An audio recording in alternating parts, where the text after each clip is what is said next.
Congratulations, you have found another meta egg. My name is Will, and this is the place where we look at weird references, symbolism, and homages in movies. And to help us do that today with the most recently viewed Star Wars addition to Disney Plus is our good friend Brian Miller, aka Star Wars Santa. How are you doing, Santa, especially Hey, post Christmas? I'm doing great. Yeah, post Christmas, life is returning to normal. We're almost there. We just got our Christmas decorations here at the house taken down this past weekend.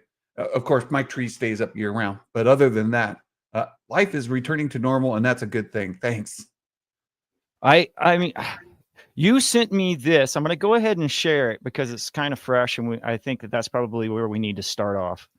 Yeah. Can you give us a description of what this is, real quick? So for 2024, this is the top 10 TV shows. This is not including movies, specials like that. These are scripted series. The top 10 on Disney Plus for the year, and you can see the number one show for 2024 was Percy Jackson season 1, with 3,000 or 3 billion minutes watched. Then you get the Acolyte right after that at 2.7 almost billion minutes watched. And then on down the list you go. You can see that Agatha is the top Marvel performing series at 2.3 billion. Well, I mean, we can break that down further because you're talking about Agatha, Echo, and X-Men being the only three that happened last year, or the only three that are on this list, I guess. They're the only three on the list from Marvel. I'm not that familiar with like the release dates and all the Marvel stuff. Don't have that info on me. I guess I could look it up, but I mean, my point is that this doesn't look good. This is kind of ugly.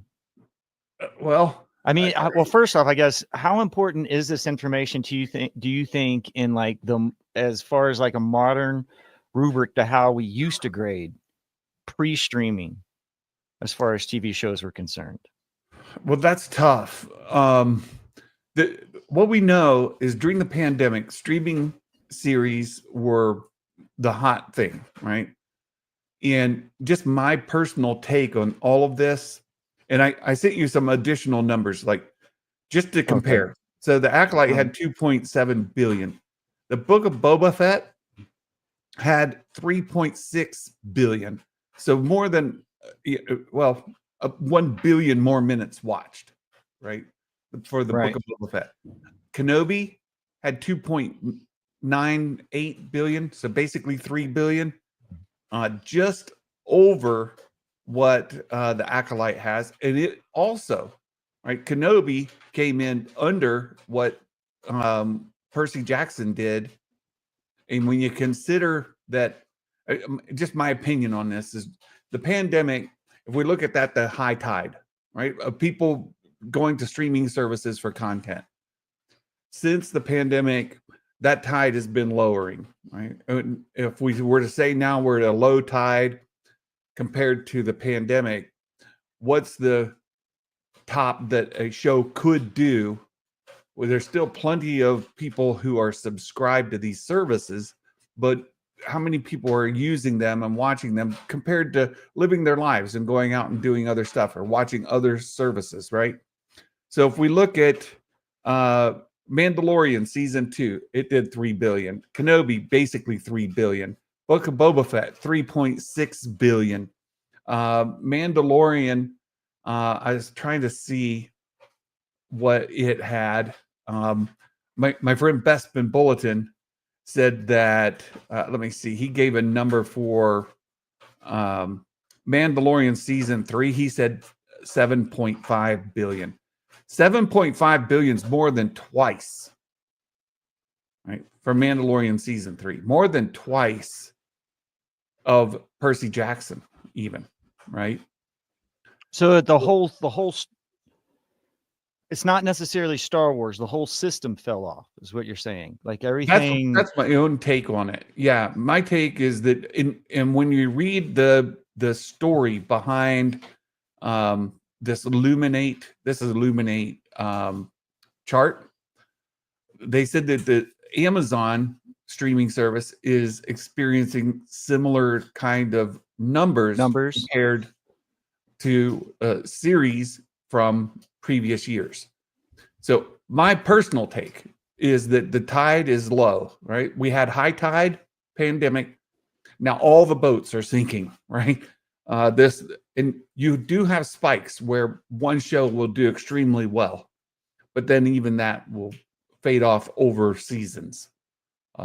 So take it for what you will. These numbers are not great for Disney Plus as a whole, right? Because if Mandalorian season 3 did more than twice that of Percy Jackson, and we know Mandalorian season 1 and season 2 were higher than that, then I can just only come to that one conclusion. So,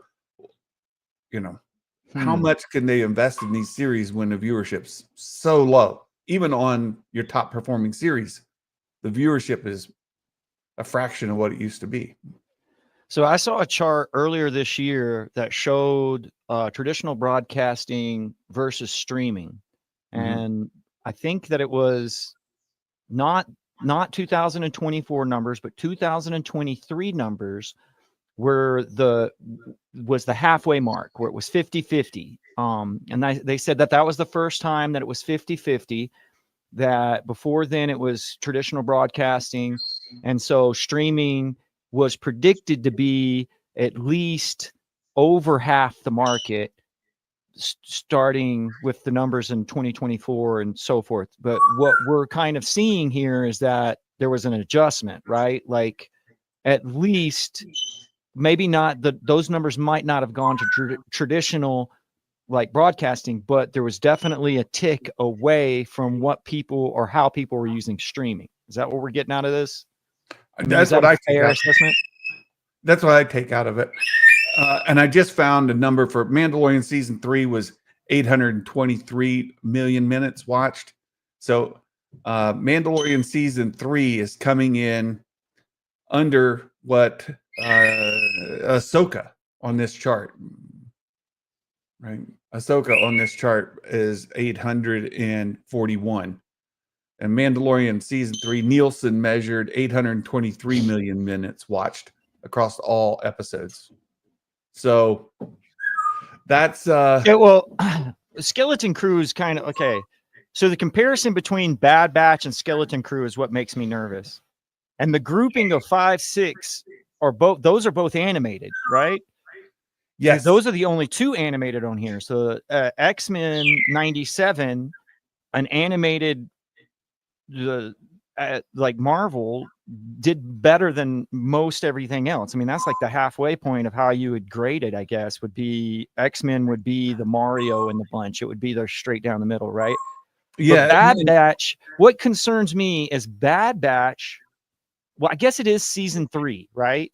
But right. Bad Batch outdid the live action show for the same that would be the same age group, right? The same demographic in my well, there's one caveat about the Skeleton Crew. This is through December 31st of 2024.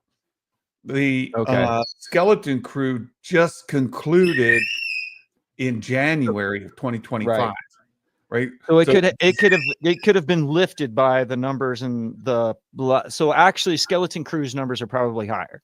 Oh, they're good. Yeah, they're probably a good bit higher. And when you consider that the Acolyte finished its run back in the summer, it had several months of post-release views, viewership minutes that were added to its total after it completed its run, right? So what we have here with the Skeleton Crew is we didn't even have the full release, plus, give it some run after and see where it ends up. See, after, 6 months from its release date, how many total million minutes will it have as a series as a whole, right? So I think the Skeleton Crew, you see, it's just behind Bad Batch. I think it'll easily end up there in the top 5 when it's done. Will it? I think it'll beat X-Men at 1.4 billion. But will it make it, above any of the others? Right? Will it catch up to the Acolyte, for example? It's a tough question. I don't know if it'll make it that far or not. It's got to more than double, right? It's right now it's sitting at 900. If it doubles, it'd go to 1.8, which would put it just behind Agatha and ahead of Echo. Right. That's if it I don't know. doubles. That looks really good for Acolyte, though. I mean, that's kind of anti the response to Acolyte, in my opinion. It sort that of number is is. kind of There now. The biggest problem the Acolyte has, and a lot of Acolyte supporters are super excited about these numbers, saying that it came in number 1 of all Star Wars shows. Right? They're like super hyped about it. That's something to take to the bank. That's something to take to the bank. 100%. Absolutely. But when you consider its budget, and when you look at some of the numbers for these other shows, like Book of Boba Fett had 3.6 billion. It's like 1 billion more minutes, but a lower budget. Kenobi had 3 billion.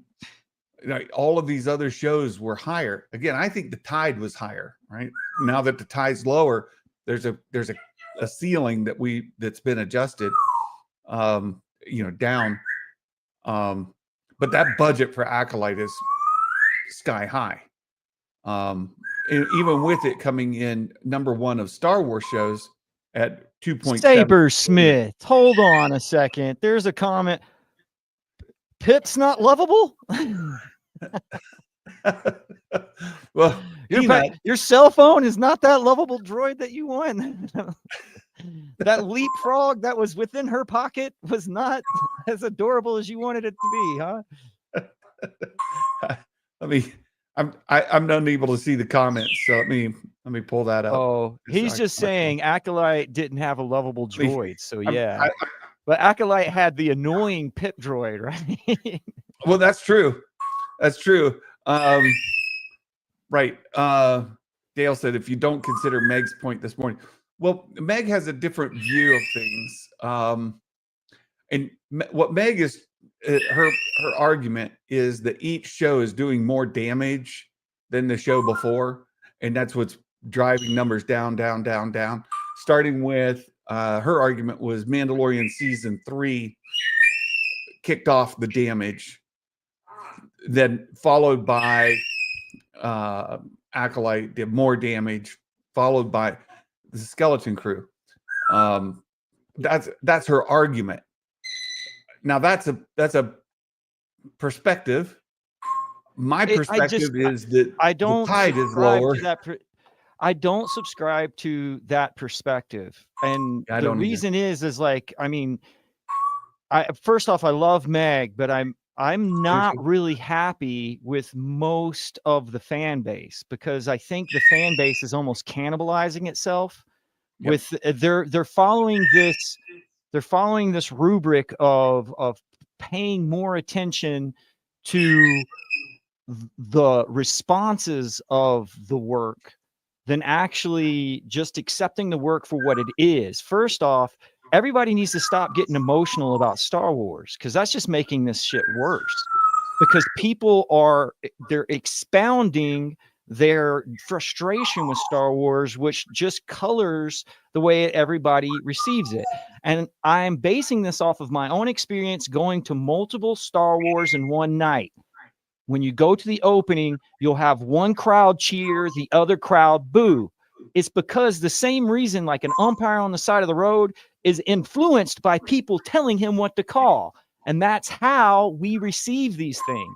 The problem with Acolyte is that the bad press on Acolyte started way before the Acolyte itself and continued way after. However, look at the damn numbers.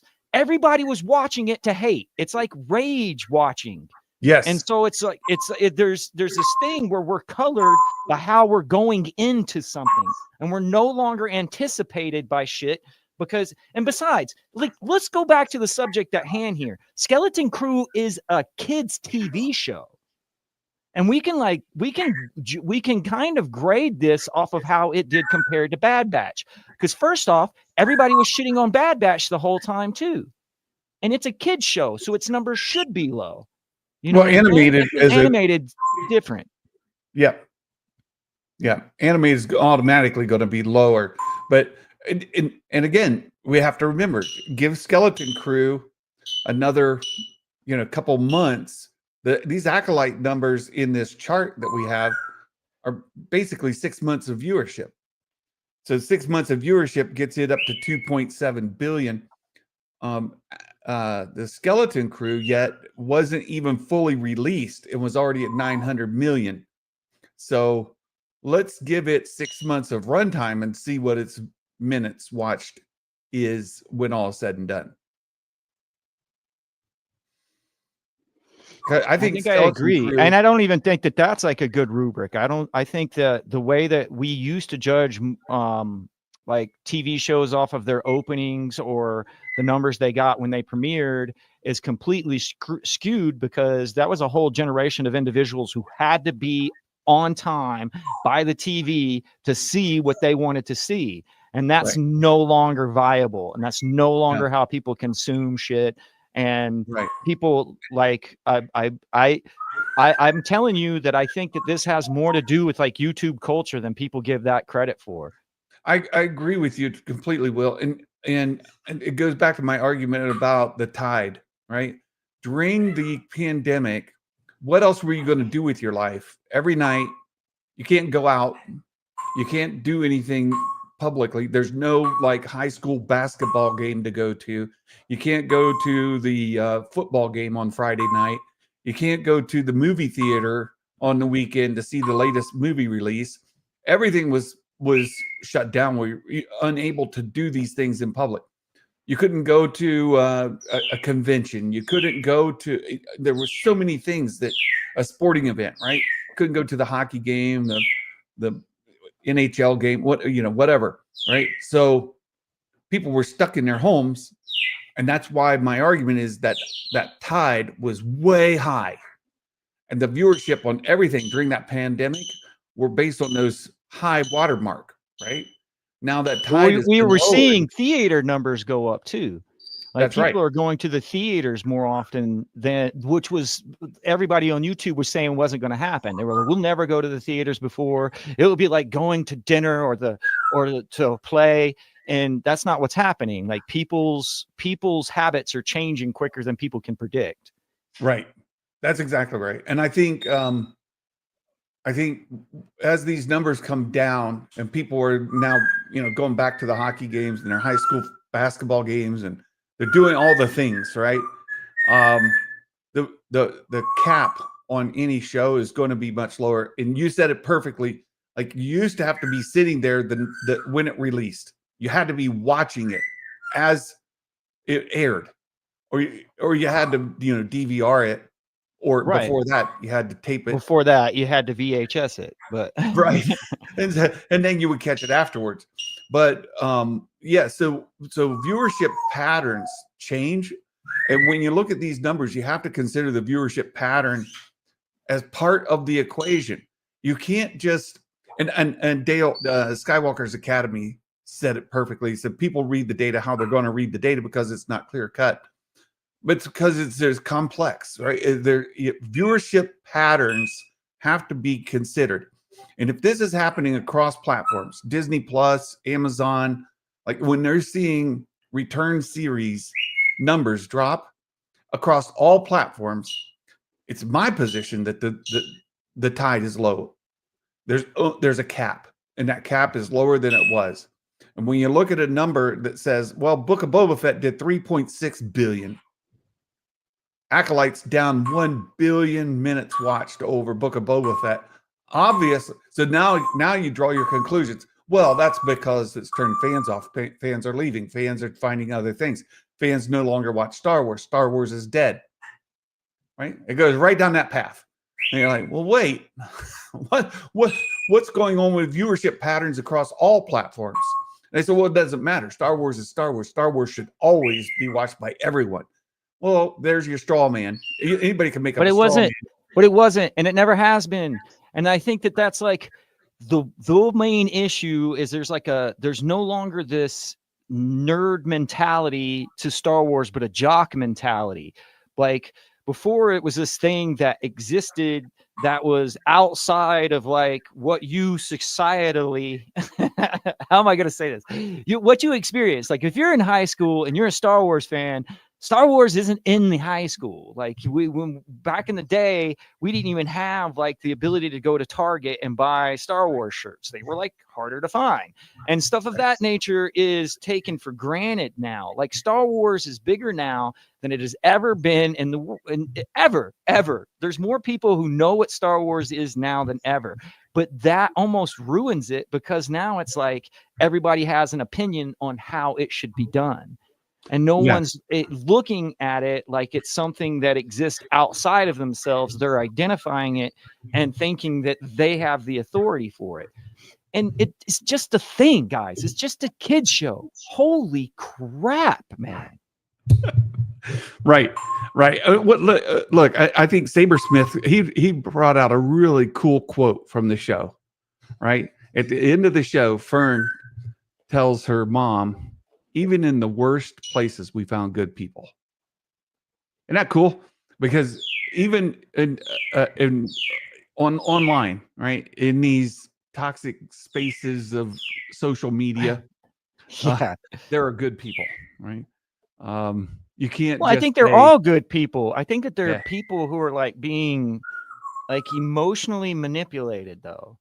Like if you feel a certain way about something, that's why I keep bringing up that example of going to the theaters and hearing people cheer and hearing people boo and sitting there after everyone left. And I'm like, how did that happen? Like, how did certain, like maybe just a few people in the theater switch the whole mood of everybody there? And I think that people don't understand that other individuals' responses affect them and they will not feel the same way later. They won't feel the same. In the same way that nobody feels, about like Darth Maul surviving. When that first happened, everyone left Star Wars because they were like, what the fuck are they doing? With nobody watched Clone Wars. Clone Wars didn't turn into a thing until way after, Like, I mean, am I wrong in those numbers? No, you're right. You're right. Which I think is good news. Years after it was a thing. Yeah. I think it's a good news for Skeleton Crew because all your like social media influencers, the people like Star Wars Theory or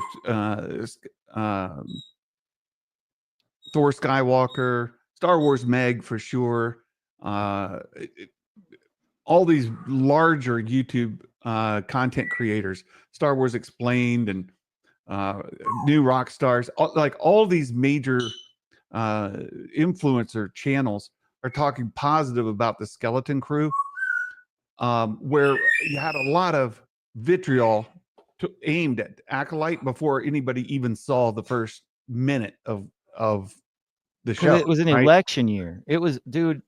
Most of what happened with the Acolyte was like election propaganda, and I'm not sure. Like, and don't get me wrong, I 100% blame Disney for it because I think Disney had something to do with it.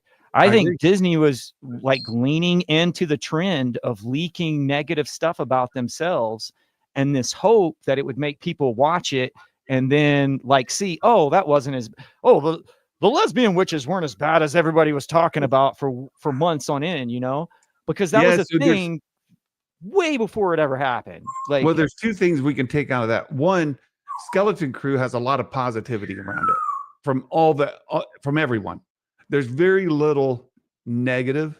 There are some places where you can find people talking negative about Skeleton Crew, like it's too childlike, it's childish, it's still Disney, Star Wars, blah blah, right? But the vast majority. I mean, we've said that it's Amblin, but it's actually probably a younger base than Amblin. I mean, it's a young show. Maybe, yeah, it is. But I think because of the social media influence that it will have, as you're saying, like people are influenced by others.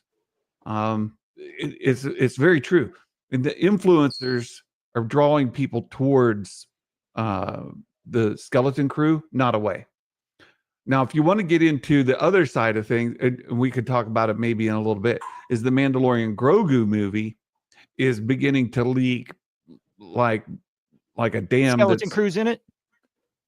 No. Do you have any idea of anybody that? Because I feel like, first off, there's no reason to fear the Grogu Mando movie. Like, Well, it's going to have a different production setup than from the hit style of the show, right? Because there's certain, especially in Mando 3, it almost feels like they were writing it on the go and there was friction. You got bad news for me. The leaks that are coming out have people very concerned. People very concerned, and I think there might be, if you're going to lean into the conspiracy side of things, there actually may be a coordinated effort from Lucasfilm to try to lower expectations for Mandalorian Grogu, because the leaks that are coming out have people very worried. And we could talk about that when you're ready. But we can talk about it now. I mean, this is okay. We've lied to you folks. We said this is the Skeleton Crew's skeleton key. We're not even going to talk about Skeleton Crew. Well, I mean, we have. I think the viewership's going to go up. I think the pattern over time, give it time, I think it will grow. And that word of mouth, that influence is going to help it. And when all's said and done, Skeleton Crew will rise on this list. As I said, I think it'll break the top 5 when all is said and done. And in that, when you compare the budget for the Acolyte to the budget for Skeleton Crew, there's a vast difference. And Acolyte was over budgeted. Yeah, Acolyte was way high, like ridiculously high. And I don't care, like take your emotions out of it, take your opinions of the show out of it, take all of that out, and just look at the raw numbers of it and just say, okay, it cost a ridiculous amount of money. Viewership is good for where it can be in 2024 at 2.7 billion minutes. Okay, great. Still a fraction of what we had during the pandemic. And can you justify spending that much money for that many minutes watched versus another show that may come in a bit under, right? It may come down below 2 billion, may end up in the 1.6, 1.7 billion when all said and done with the Skeleton Crew, and look at its budget. You compare the budget of Skeleton Crew to its viewership, which one has the likelihood or any likelihood of getting continuation on live action series? Will it get a season 2? Right, that's the question. Will Skeleton Crew get a season 2? Is there enough viewership on the platform as a whole? Right, regardless of what people's emotions are about it, are there enough viewership on the platform as a whole when the top one is at 3 billion minutes? Now, Baymax said something about the tax accounting.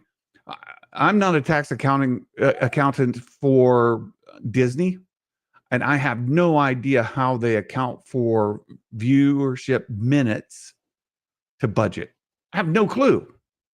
Maybe 3 billion minutes, or who knows, 1.5 billion minutes may make them a vast fortune.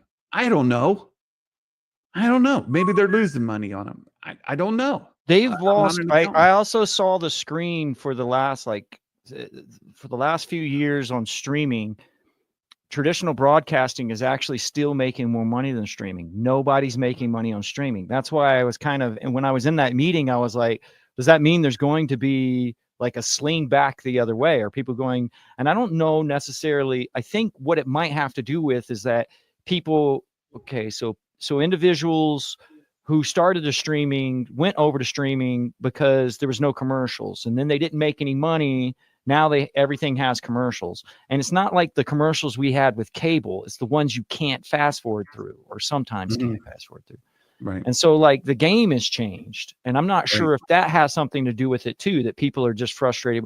Like I would like to see, and somebody probably out there knows, but I would like to see what the subscriptions have done for Disney Plus in the last year. I want to know if they've I like gone up or have gone down since 2024 started. Yeah, I'm not sure. I saw what the again, Bespin Bulletin really jumps into these numbers, and he posted how many subscribers they have. They still have like 80 million subscribers, something like that. And I Baymax may makes have a that good number point. wrong, but 80 million Baymax says nobody subscribers. is making money on streaming, but streaming also drives spending on merch, which has to be factored in. That's somewhat true, although not 100%. Streaming is almost breaking even, and I think, and so he's right from the fact that at the end of the day, nobody is making money, right? Um, if they are, they're making a little bit of money. It's been a losing platform, but they're close to flipping the switch on that. And I think it goes what you were talking about, Will, like um with these advertisements that are coming in and raising their subscription fees, they're getting ready to start making money. They'll figure it out. It's what the guy in the meeting said. I was like, won't there be some kind of like people are just going to get fed up with this? And he was like, well, the expectation is that the streamers will figure it out, or figure out how to make money, is what he's saying. Yeah. But there's been a lot of adjustments. Like I've talked to you about, like the technologies that you have used is changing drastically. Like a lot of people who are trying to compete with Disney's like volume figured out that was a lot more expensive than they had thought it was too. And so there's been a lot of, from what I've heard or been reported, a lot of volume walls in like Canada or other spots in the United States that were trying to like open up for advertisers and stuff of that nature, found that they had to charge too much for the volume walls. And so that they had to tear them down, because like otherwise they would have to charge an asinine amount of money for every minute spent in there, and the individuals who were trying to do the advertisement weren't willing to pay. Yeah. So a lot of things that we thought were going to change the game when happened with, the epidemic, have totally like, and had a short shelf life. Like They did. Yeah, the working from home model even is reversing. I found the number. It's under 200 million subscribers. That's a lot of subscribers. That's a lot of revenue every month. But if they can get the spending under control, which is I think the death nail for the Acolyte, is the budget was just way too high. It consumed too much, and it didn't raise subscribers to the platform for people, rushing in to go see it. So I think that's what killed the Acolyte at the end of the day. Whether you hated it or not is less of a factor than the bean counting, right? It comes down to bean counting, and that's at the end of the day, that's it. And that's what's going to, I think, hurt any chances of the Skeleton Crew getting a second season. And we're going to start to see more of a push. that would be a towards, shame. yeah, well, I think we'll see more of a push towards theatrical releases. If you can keep the budget low, you can get theatrical revenue, right? Box office revenue. Then release it on your platform 6 weeks after release date. Then you have two revenue streams for each project. And I think that can transition us to this Mandalorian Grogu discussion, because here you have a streaming show, The Mandalorian. It's had 3 seasons of streaming, and now going to theatrical release with a movie that, with the leaks that have come out, seem highly disappointing to a lot of people. Right? What do you mean by that? Go ahead and leak. Just Well, squirt everywhere. I'll share what has been released, plus the one exclusive that I have, right? That I released as a part of another thing. But we know that the Mandalorian Grogu movie involves Jabba the Hutt, his son, Oh yes. His son is the object of a bounty, right? So But Imbo, haven't we already done that? we Wait a have, minute. we have, We've yes, definitely done that. Was that on yeah, we have. Rebels or Clone Wars? That was Clone Wars. Clone Wars, the Clone Wars movie, when he was just a little hatchling or whatever they are, right? But So we're now he's going a to round two. full grown boy, right? He's a Uh-huh. he's a man hut. Um, He's a but man. yeah. So, but he is the object of a bounty. We have Imbo, who also comes from animation. Imbo is a bounty hunter who is The after, one with the dog? yeah, who's The one after with the him. hat. Is that the Yeah, one with the hat? he's got the hat. Right. Go ahead. Imbo has a hat. He's one of my That's favorites. That's cool. yeah, He's yeah. cool. He's a Doesn't he have like a he's dog or really something? interesting. Really interesting. Yes, he does have a dog, and the dog What's the has dog's one of name? Filoni's signature like wolf names. Oh. Yeah. Um, Okay. but Okay. yeah. So, and from what I understand in the movie, it's maybe a different dog than we saw in animation, but or there's some difference to it anyway. But anyhow, Din Djarin is hired by the people from a different, right? So you got two different forces trying to capture Jabba's son, right? And that's the basis of the movie, right? And that has been done before in animation, and it involved Ahsoka and all of that. So now What's we've his got face? Din Djarin and Imbo kind of going after Jabba's son, and then there's a bunch of other stuff around it that happens that seem like, well, this is just another episode of The Mandalorian. This is not like why we're going to the theaters to see Star Wars. Adventure of the week. It's not necessarily like anything. It's filler. It's filler. Mm-hmm. It's going to move things forward, right? As far as from what I know, it is going to. There's some important character development with Grogu that happens in the movie, and we see some development of Din Djarin, where he has been through the Mandalorian to where he is going to be when we get to Filoni's culmination movie, right?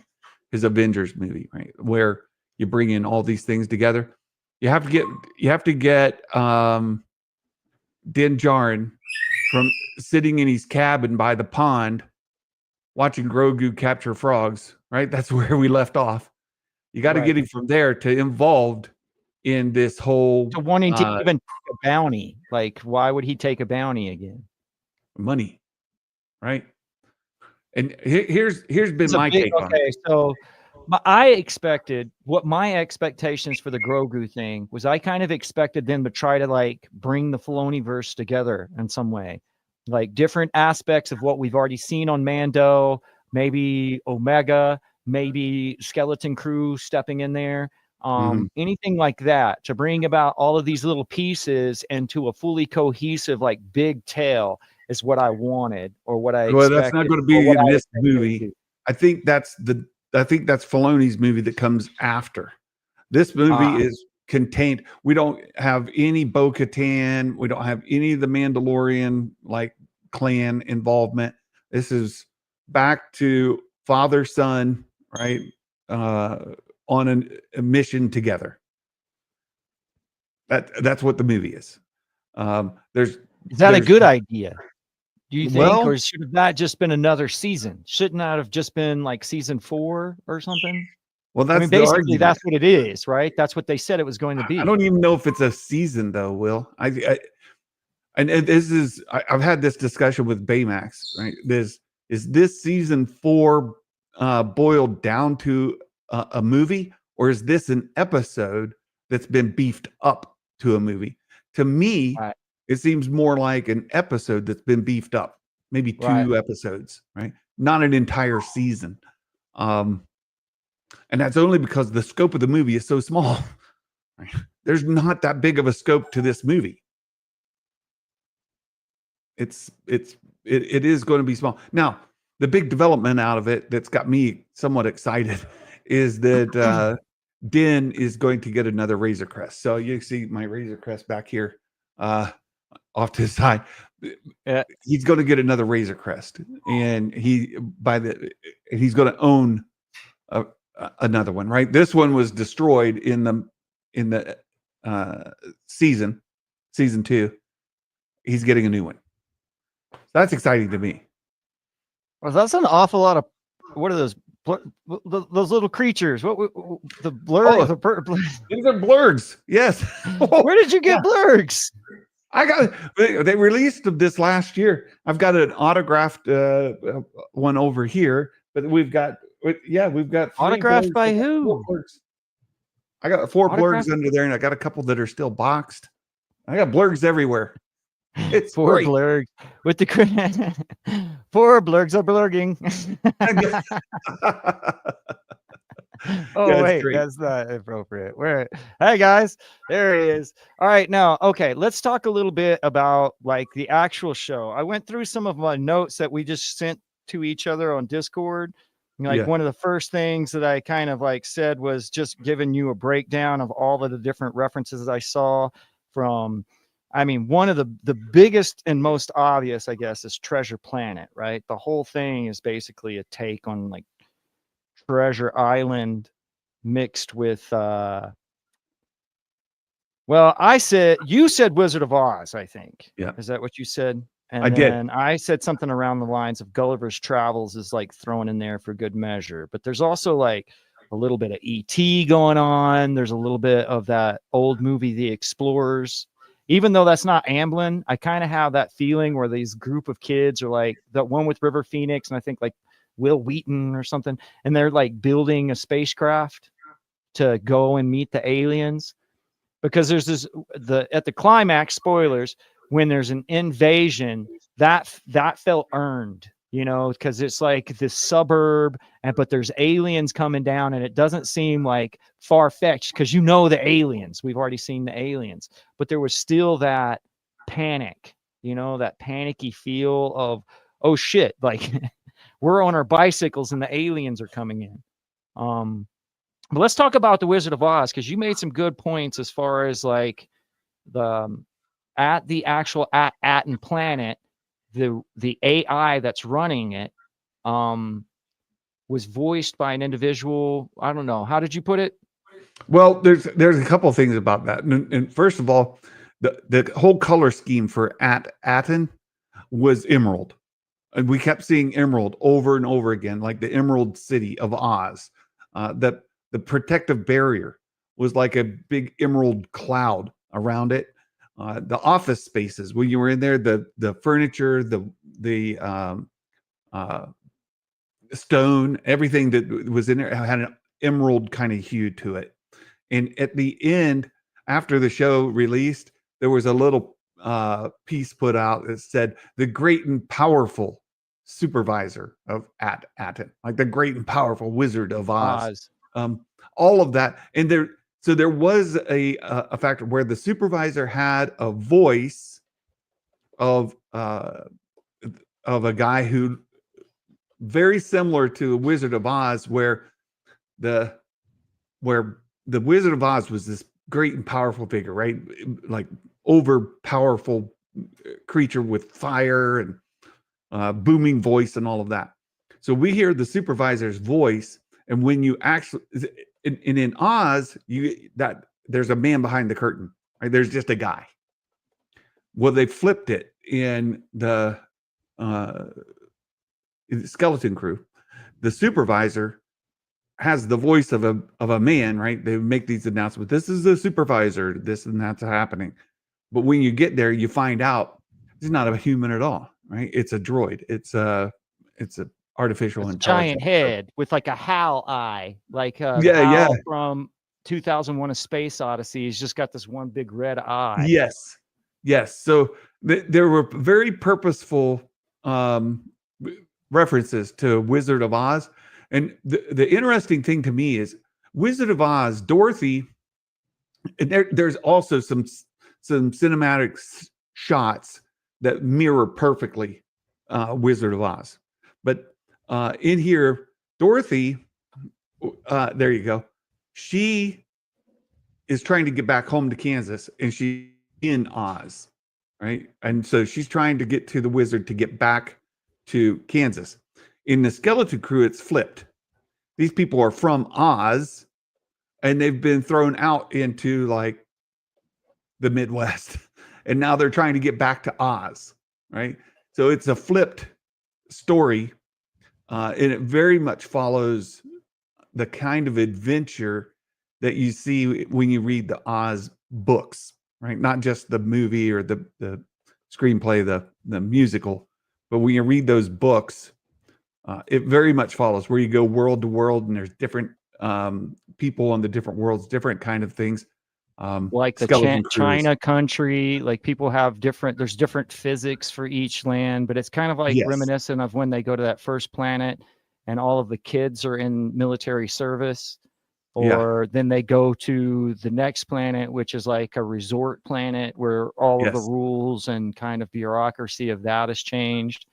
And Yeah. so, yeah, I mean, I find that interesting.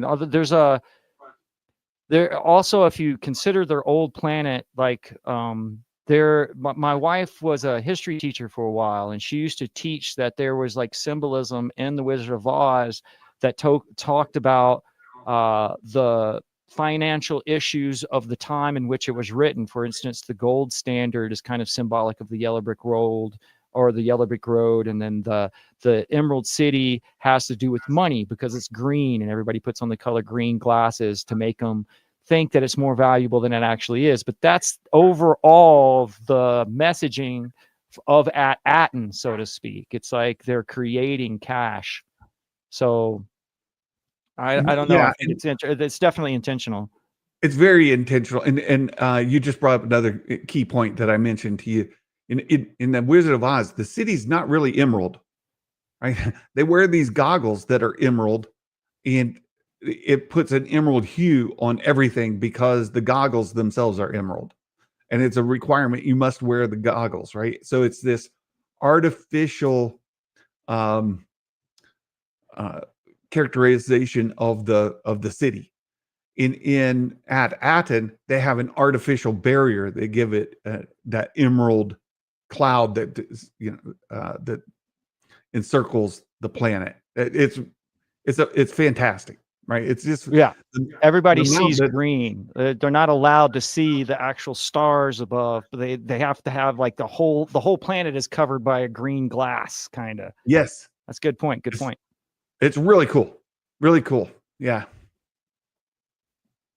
Like I said, there's I had kind of associated it with Gulliver's Travels because Gulliver's Travels is kind of the same story as far as like it's like kind of a satire on the blind spots of the society at that time. And he kind of goes and visits different cultures that are all independently different. I don't think the Gulliver's Travels hits as hard as the Oz references, though, because especially with the supervisor and all of that, it's kind of like way on the nose. And the fact that the pirates are going after the money and so forth and so on. Other things, like the say, for instance, when the parents are trying to send the beacon up, I'm just throwing a theory out there. I want to see what you think about it. But that whole scene kind of reminded me of E.T. And the aspect that, how at the very beginning of E.T., how E.T.'s running through the woods and you just see these flashlights going everywhere.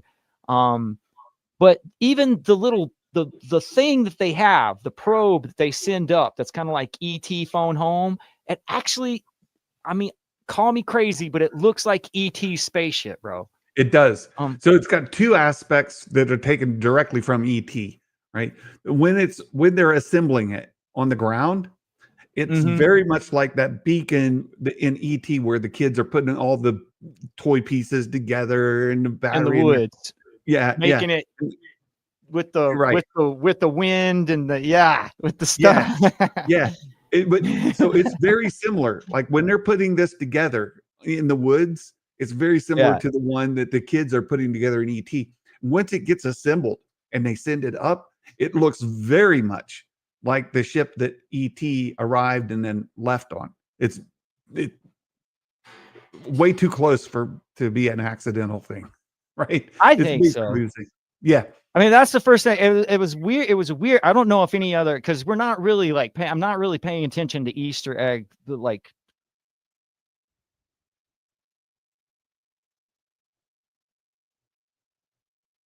I lost you. Can anybody else hear Will, or can you hear me? I can't hear Will.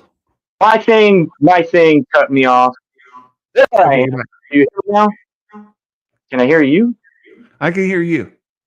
Oh, now I can't hear you. How does that happen? I don't know.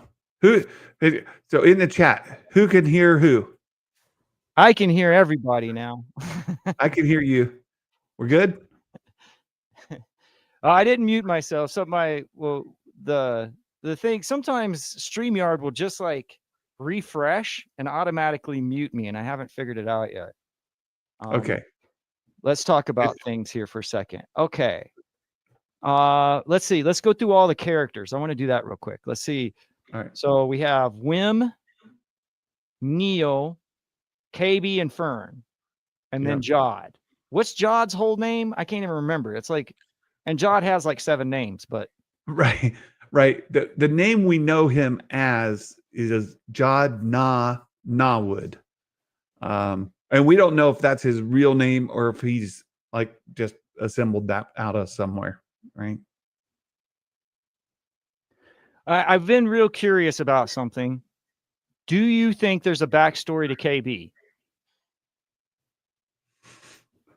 Certainly. They talk about her having an accident, and then she does have a 2-mom thing going on. And I'm not sure if like her parents were killed or what exactly happened. Or maybe one parent was killed. I don't know this, but I feel like the reason she has OGs is because something happened to her in the past, and that's how they fixed her. Yeah. What do you think? Yeah, that's definitely it. I mean, she gave that an exposition. So yeah, there was an accident.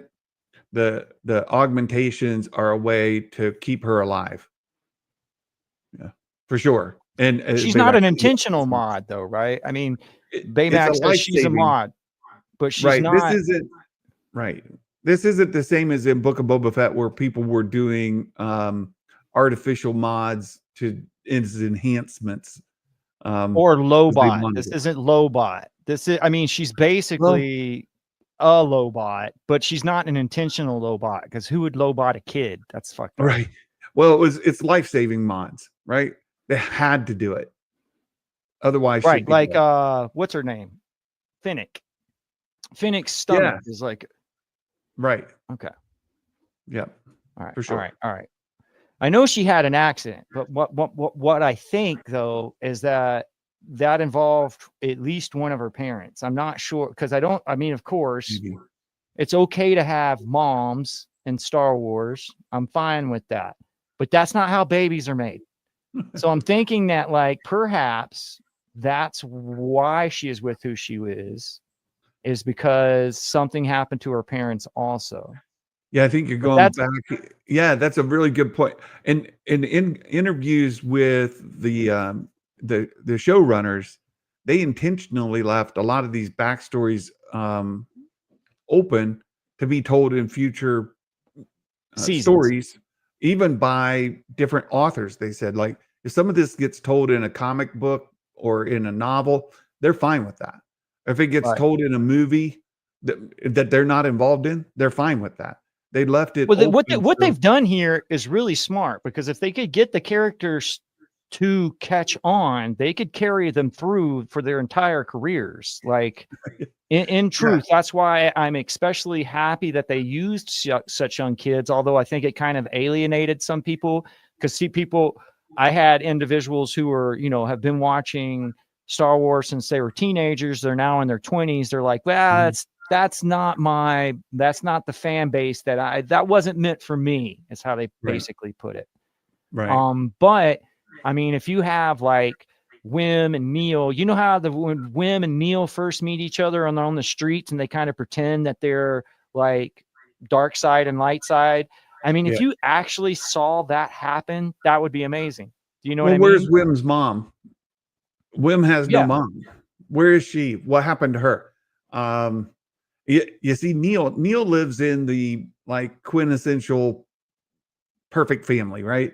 He's got a mom, he's got a dad, he's got siblings. They all live a very content. Bubble baths. Yeah, they're living the American dream, so to speak, right? They're in happy middle class, right? Upper middle class, just content with their lives. Wim's missing his mom. He desires something more. And then, as you said, KB, she's had some sort of traumatic, life threatening accident that, Well, where's Fern's dad? Did Fern have a dad? well, that's the other part. Where's Fern's dad? So Wim's mom is gone. Fern's dad gone. We don't see either one of them. What's going on with that? I had speculation early on. One thing you have to wonder about this, and I made a connection to like There North might have Korea. been something happen on that planet, man, because there's Well, people missing, you know? there are people missing, and like North Korea, they have a very public face of things, right? They've got these perfect cities. If you do documentaries or whatever, they take you into these perfect cities that look fantastic. Same with China, right? They'll take you to these cities that are immaculate. But when you get off the beaten path and you find where other people are living, there's abject poverty, people living in squalor, just forced labor, things like that are going on. What happens to the dissenters, the people who say, I'm not satisfied with this life? What happens to the people who have a different ideology? Where are they? Right? Are Okay, they so all mind wiped? Are they all just of one mindset, like this great work that they speak of? What happens if you don't drink the tea, right? Or the Kool-Aid? What happens if you're not on board? okay, first I'd like to say that in the respect to Neil and his family, I think that it's racist to make elephant-looking aliens watch circus for entertainment. That I found highly offensive.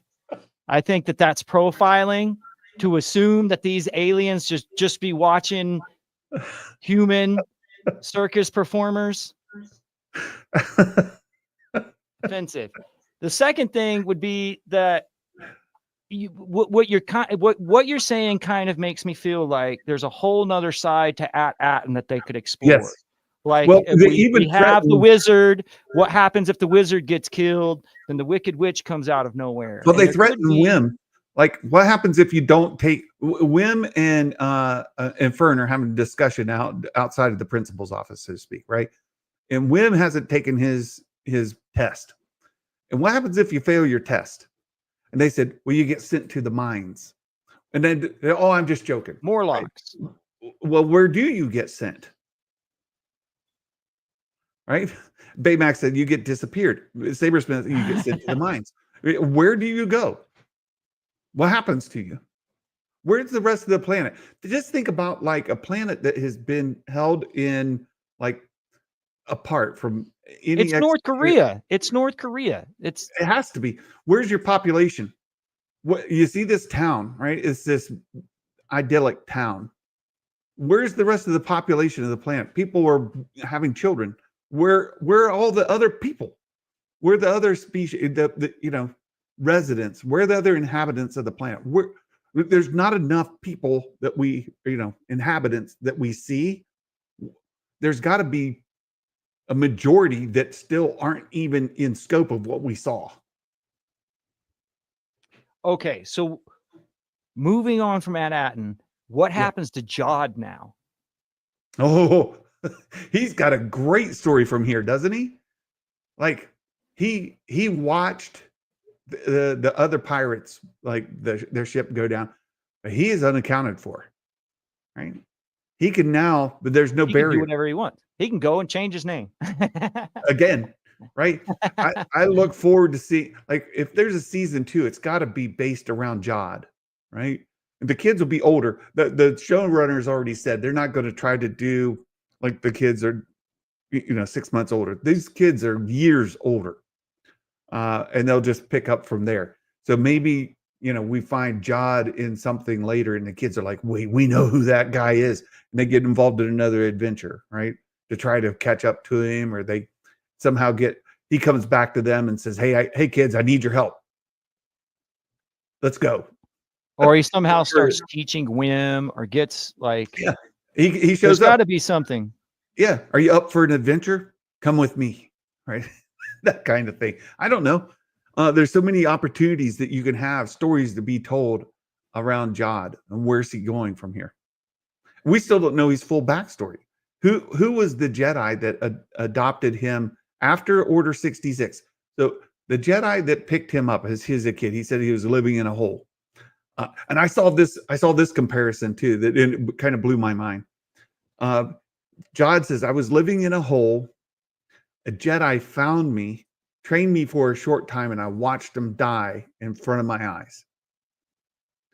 Luke Skywalker, Tatooine, literally living in a hole, right? That the house they live in is below ground, right? Living in a hole.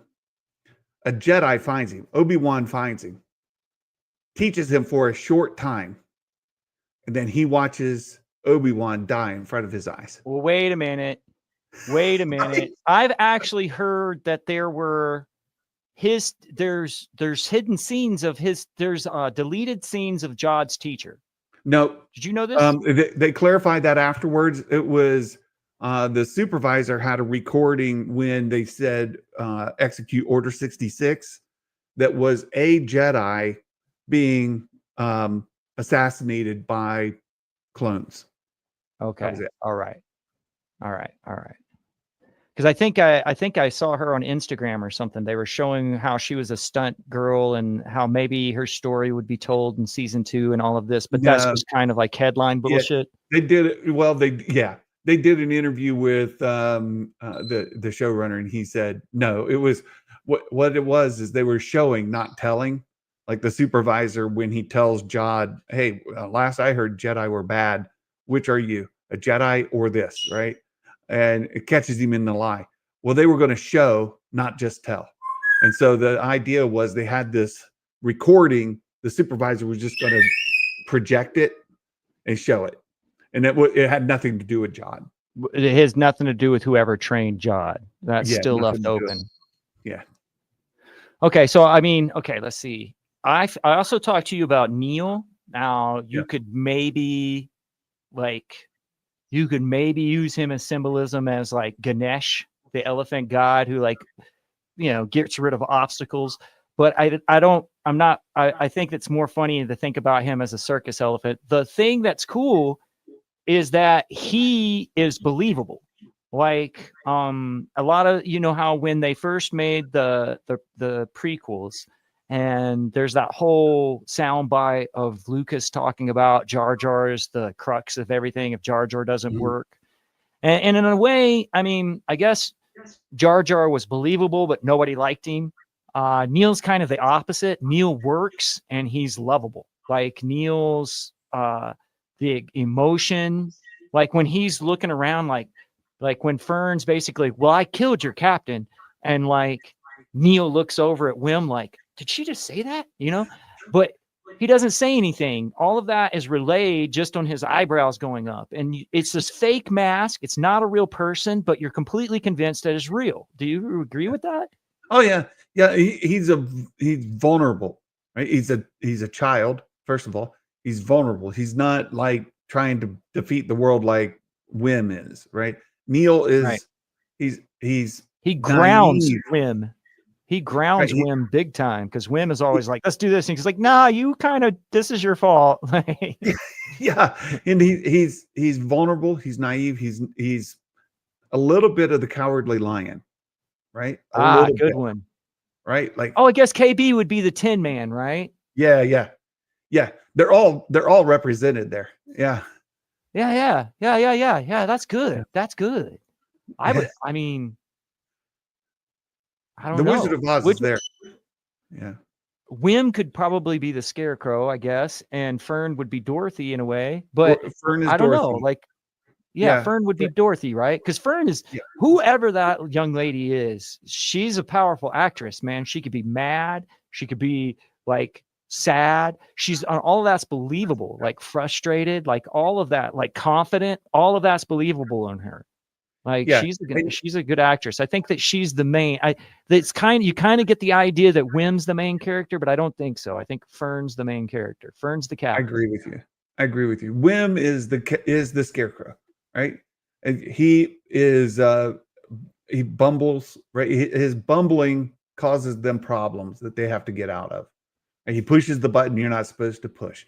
He does the things you're not supposed to do. He gets himself into situations you're not supposed to. Like, it's his fault in many cases that they're in the situation they're in, and the rest of the crew that gets them out of those situations. Right. And you're right. Fern is the one. She's the leader. She's Dorothy. Yeah. Wim, and then KB is definitely the Tin Man. She's augmented. And if you go back to the Wizard of Oz, well, even KB's she freezes, right? She freezes like the Tin Man gets all his joints get oily and he can't move. And the same thing happens. Now, originally when that happened, they kind of took that as like when I was in high school, we used to have like some students that were like autistic or had seizures, and to be stuck in a situation where you're with a peer who was your friend, and all of a sudden they start having a seizure and you're like having to take care of the situation. But now I don't see it that way. Now I totally see that as that's Tin Man, right? He's having to make those things for her so she can get her stuff, and she's half human. And like Tin Man, I mean, even, like Iron Man is called Tin Man or something. Anytime that somebody like this transhuman idea of being half cyborg, it's like, well, he was a logger, right? A woodsman before he was turned into the Tin Man, right? Right. That's Deep Arcana. That's book. That's book. Yeah. That's book, because he cuts off different parts of himself until the only he has left is like his heart, basically. That's what it is. Right. And it's very much that with her. There was some accident where she went from being human to being augmented with parts, right? But I think you're right, man. I think you're making some good points, because I think that there's something darker about Atten. There's something dark. Oh, there is. Yeah, for sure. Like, where are the rest of the residents? There's something going on. And I look, there's so much of that story. And what about all those vaults full of money, right? Right. That would 100 and some odd volts. Oh yeah, in 1,000, more than 1,000 volts, right? So yeah. There, that kind of infusion of cash into any economic system would collapse the economic system, right? Right. If you were all of a sudden in the U.S., you were to print just a vast amount of money and infuse it into the economy, the inflation would run rampant. And we saw some of that during we saw some increased inflation during the pandemic because they were essentially doing that. But I mean, there's a little bit of that. There's also a timing, because we were going to experience that no matter what as soon as the baby boomers started. Sure.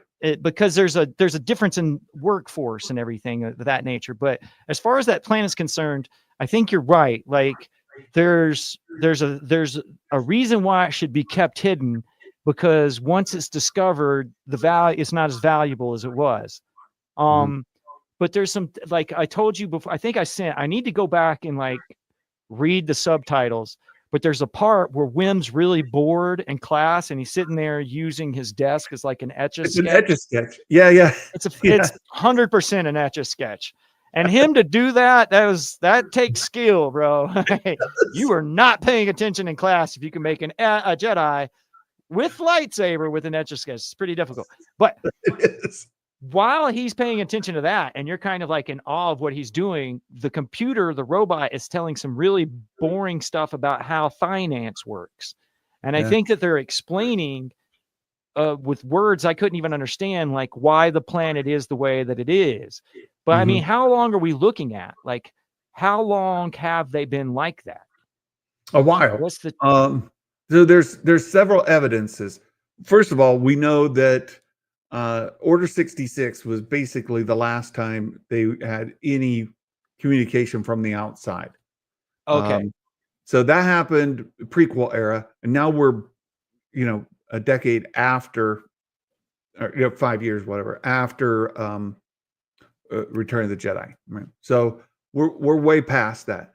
Then we've got, so before that, they were already one of the jewels of the quote Old Republic, and that Old Republic. The question is, what were they talking about, right? And the information was written on a scroll, papyrus, right? Paper. When's the last time anybody recorded anything on paper in Star Wars, right? So it's old. It's old. It's been there a long time. And the owl lady, she talks about the proto republic, the first republic, the right proto being the first man, the proto sapien, right? Like these are the first prototype. Yeah, so it's a long time ago, really long time ago. Now the money they were printing was Republic credits, not like old Republic credits. They had the markings of the Republic right before Palpatine came into power. So these credits had been updated, the stamps, whatever they're doing to create these credits. Those plates had been updated. Great. So we know that it goes back into the Republic, perhaps the High Republic era, where this kind of current timeline starts. Right. We know that that pirate that died, he was there during the Republic era before Order 66, and they had managed to wipe out the coordinates to Aten from the other 8 planets. So again, there's tons of stories to be told. Like what's going on with the other 7 planets? We didn't see any of those. At Akron, we've got the whole history of it. How did it fall? How did it, collapse? And how did it collapse into this civil war kind of in exactly the same way that we're kind of speculating will happen to Aten? There's probably going to be some factions develop as far as like who's taking control. Yeah, all the citizens who have had no voice, who have been like subject to poverty, they have to be out there somewhere, right? The poor are always out there, Santa. Well, except you visit them every Christmas. No. We haven't seen them on Aten though, right? Where are they? Right. No, everything's rose-colored glasses, like we've said. Everything looks nice and perfect. Even the kids who are kind of being rebellious have everything they need. But I'm wondering, like, what did his dad ever? I can't remember. Does his dad say he's never seen past the barrier? Did his dad grow up in the barrier? Are we talking about multiple generations in this barrier? I'm not sure. Absolutely we are. When the emissary comes in, right? When Jod comes in, and he says, "Hey, I'm the emissary," and they open up the ground. Nobody had ever seen that in their lifetimes, in their parents' lifetimes. They hadn't seen it, right? Nobody had seen that ground open up like that. 20,000 years. Yeah, they had no idea because they were just using it as like a picnic spot. So when that's a good, I thought that was a good telling. Like you're showing them that the things that have been kind of grown over, like nobody knows even how stuff works anymore. Right. Nobody has any recollection. It's been generations. So yeah, I don't know. It's been 20,000 years. We know there was some contact in the prequel era, right? They heard about Order 66. The number of people who were aware of Aten, its presence, its existence. Who was the last emissary to Aten? Well, Tak Rened, as Skywalker's Academy gave his name, Tak Rened, that pirate. He likely killed the last emissary, and he became that last emissary. And then he died, and there goes the history of Aten. That wasn't that long. It wasn't 20,000 years ago. It was somewhere in prequel era, just before Well, that. how Maybe did High I mean? Republic. Was that? How did the ship get there? How does the ship land there and nobody see it? How does it get Well, covered up by dirt? yeah. Well, it was one of their delivery ships, right? It was Right. I one mean, of, basically the kids are basically the kids find an armored vehicle and they're driving around in like one of those armored vehicles that you would see at the bank, right? Like yeah, that's yeah. what it is, right? It's got armor on it Mhm. and it's so that no pirate can get to it. So it has like all of this protective gear and it even looks like that once the armor gets off. Like it's like, smooth. It's smooth, Right. like a box shaped, like a armored vehicle. And then you have all Right. of these kids. You got like Neil driving, and it's like Yeah, it's like it's Heat slick. meets the Goonies. It's more like those shiny ships that came from Naboo, right? In the Right? prequels. Yeah. It's very But similar it's to the basically a Naboo. transport ship for money. Like it's not a pirate ship. Yeah. It's an armored vehicle. And it could fly through back and forth through the barrier because it had the encoding to allow it to do that. So Takarin had stole it, took care of the last emissary, and he had access to those vaults because he was the emissary. Something he then scuttled the ship, right? We learned that from SM-33. He scuttled the ship for some reason, right? On Hatton, and he died. And that was that. So it's been some time since anybody's been there, generations since anybody's been there. But I suspect it was sometime during the High Republic era that happened, where Takarin had scuttled the ship. We don't know exactly. I still just don't understand how it was not seen, like how the ship came down and nobody, and it did the ship create that ravine? There's like a lot of questions there. There's a ton. Why did he scuttle it? And all of that is left only partially alluded to. All right, let's talk about some of the great looking characters we got, like the throwback to the initial cantina scene and the fact that they were using a Wolfman, like werewolf costume that was left over from another movie in the cantina. And that actually becomes a character named Brutus in this. Which is actually really, really good news for Star Wars collectors. Because last year they did a HasLab for the cantina, the original cantina from A New Hope. And it's this back to Tatooine kind of initiative that Hasbro has. The last tier unlock in the crowdfunding for that was that Wolfman character. They did not achieve that level of unlock, right? So that character's not available, Brutus, right? He's not available in that HasLab collection that people are going to get several months from now.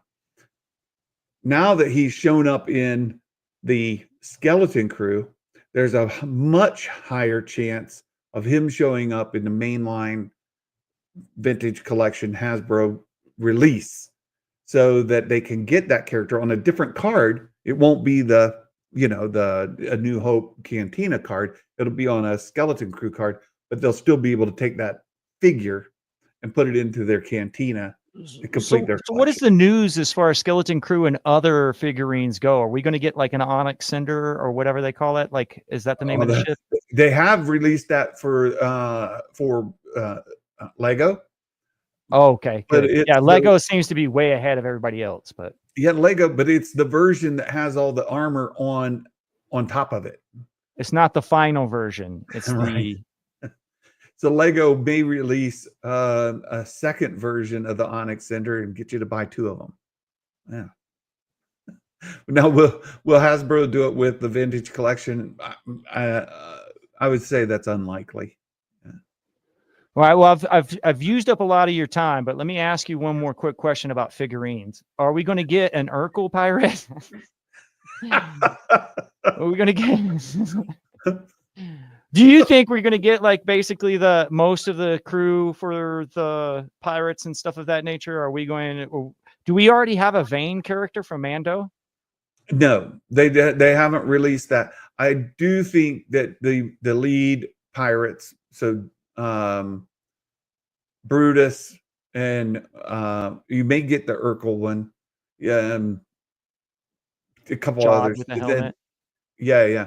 And then certainly Jod with a helmet as an optional headpiece. So he's like the captain, or he's the Jedi. They've already released him without the lightsaber. So they'll release him with the lightsaber. You're going to get a half dozen versions of Jod for sure. And then I would expect you're going to get the entire skeleton crew cast, right? Mhm. And that'll probably be about it. You probably won't get the parents. You won't get the vessels. Have we ever had kids figurines for Star Wars before? Not like this, no. We have had some. Like there's Omega, Oh, okay. and there's others, but no, not like a full cast like this. Yeah, not that I know of. And not in live action. I mean, technically, Omega's never been live action, right? So Right. her whole figurine is like made to look like real action. Well, the Kenobi show, you've got young Leia. Okay. Yeah. I mean, there's little one-offs here and there, but not a cast like this. No. Well, everybody that's in the chat room, I want to thank you guys for joining us, even though this wasn't like a full expose on Skeleton Crew. I think personally, I'm glad that we talked about the way the streaming numbers are going, because that's like really informative and kind of gives you a little bit of predictability on what to expect coming next. Of course, Brian, thank you so much for always joining us and supporting the channel, Meta Ag, as you always have. Make sure to follow his advice and hit like and subscribe and all of that stuff. And hopefully we'll talk to all of you guys again here real soon. What do we expect next as far as Star Wars this year? Well, we've got Andor season 2 coming up in just a couple weeks. And then what after that? Like Marvel's got a ton of stuff like bam, bam, bam, bam, bam. Is Star Wars the same way this year? Well, we have Star Wars Celebration coming up in Japan in April. Expect to hear some news coming out of that. I'm aware that there's some animated projects. Meg talked about a little bit today. I would expect to see some more Tales of announced. Meg said that there's nothing in the works as far as like an animated series that would like Clone Wars or Rebels or even Bad Batch. I would expect to hear something of that nature at Celebration of an animated series, and then updates on the movies. So for the rest of this year, 2025, I would expect to see animated Tales of, probably another Lego special after Andor.